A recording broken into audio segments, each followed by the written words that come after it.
I think I'm good here. No? So, good evening. I'd like to thank the organizers, the attendees, and my fellow candidates for this forum this evening.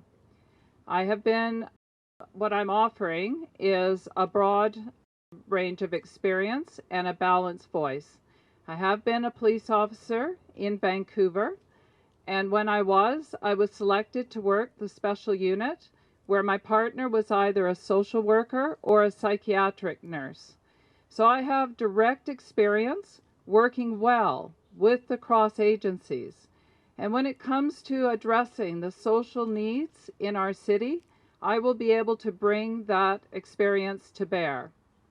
I've been a project manager at a startup medical school, and here at the School of Business, I was a director. I've also been a business owner where I've owned 4 different coffee shop locations, all located in pedestrianized zones. So when we talk about the 15-minute communities, again, I can bring my experience on how we can support entrepreneurs in our community. I have been listening, and residents have said that they want to be heard, not told what the city priorities are. A vote for Caroline Matthews is a vote for you at City Council. Thank you. Thank you.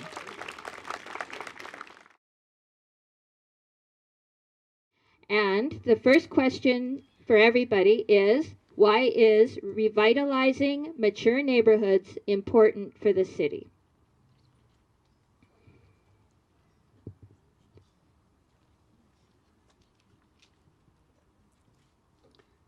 Thank you for the question. I've been walking through all of the communities in Ward Métis through the winter, spring, and summer, and I've been impressed with just how people have maintained their communities, kept them vibrant, you know, for younger families to be able to move in.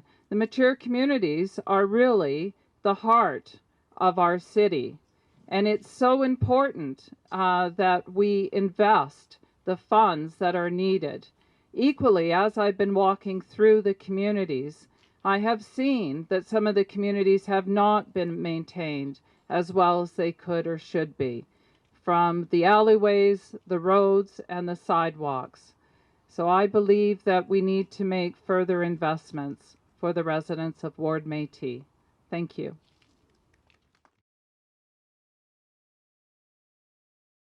What would you do to attract families to mature neighborhoods? A lot of the points have already been addressed by some of the candidates before me, because for families, it's very important as they choose their neighborhoods that they want to have schools that have the safe crosswalks and the safe neighborhoods for their children to go to. They are looking to have the playgrounds that have been maintained by our communities. These are all important things.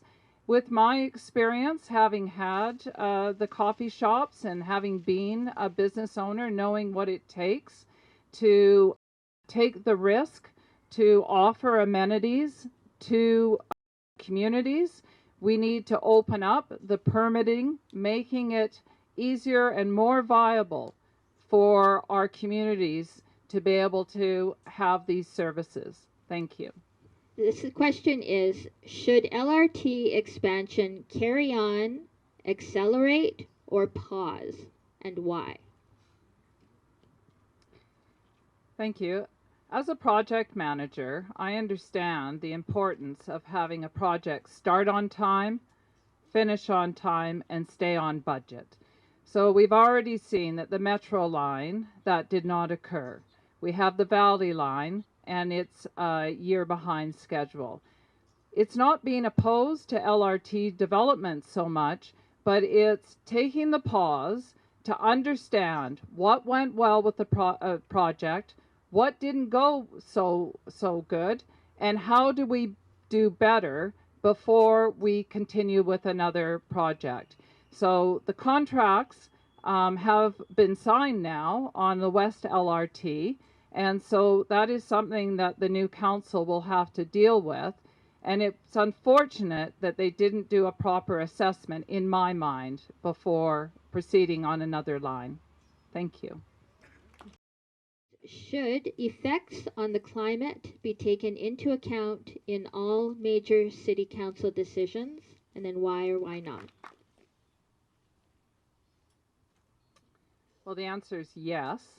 And we can start with small measures as far as having electric buses and having smaller electric buses going through our communities at 3 o'clock in an afternoon. And also better retrofits. The U of A did an interesting study on thermal imaging for the loss of heat. We could go into our mature communities and actually target some of the houses and some of the neighborhoods where residents could be offered some practical financial assistance to help retrofit their homes, rather than having it as announceables and then people finding out that, you know, they apply for these programs and the money's been used up. So I think there's some very practical approaches that we could bring to these solutions. Thank you. Okay. And the question is, what does affordable housing mean to you?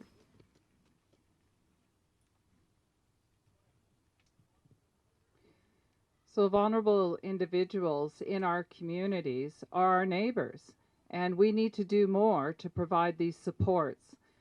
And I support the Housing First program. I guess where the way I would look at it is $17 million is a lot of money. And they built 80 units at a cost of $221,000 per unit. A further 14, let's say 0.2 million has been released. So at today's building costs, we might get 50 units out of that. We've already seen in their announcement of the 4 motels that they've purchased for retrofits that right away we're going to have more units available. Winter is just around the corner. If this had been done at the beginning and we had had more buildings retrofitted, I think that we would have been able to have a bigger supply of housing. Thank you. Thank you. When it comes to the city budget, are you inclined to support tax increases or spending cuts, and why? So a lot of my policies, a lot of what helps to form my ideas going forward really comes at the doors from having engaged directly with the residents. And when it comes to taxes and spending, I don't hear anyone saying to me that they don't want to pay their fair share of taxes. But they really need to have more accountability on the large capital projects. When we see a project that is approved and the public is told it's going to be built for $30 million and it ends up costing $120 million, there needs to be some accountability. That's $90 million just when you look at our mature communities that aren't being maintained that could have gone back into the renewals. People are capped out when it comes to tax increases. That's what I'm hearing at the doors. Thank you. Thank you. What experience do you have in building coalitions and working with communities to realize your vision? So I started off as a police officer and I'm 5'6". So you can imagine that I had to develop good communication skills very early on. And I've been able to maintain those through my career, and that is very, very important.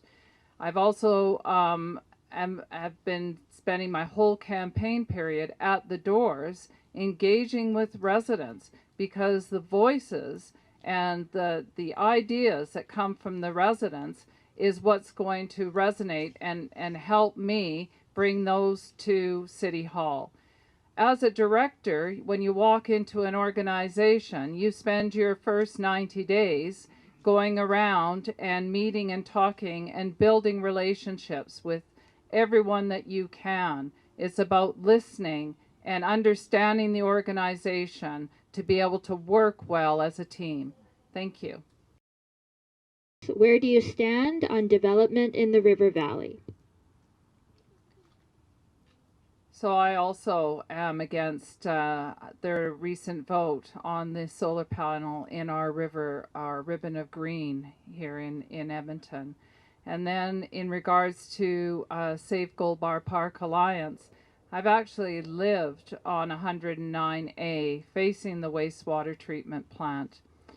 And through the months of February and March, I printed off and shared directly into the mailboxes of the residents in Gold Bar, Capilano, Rundle, Beverly, and Highlands the information for the upcoming public hearing, because a lot of residents who I talked to thought that it had already been addressed.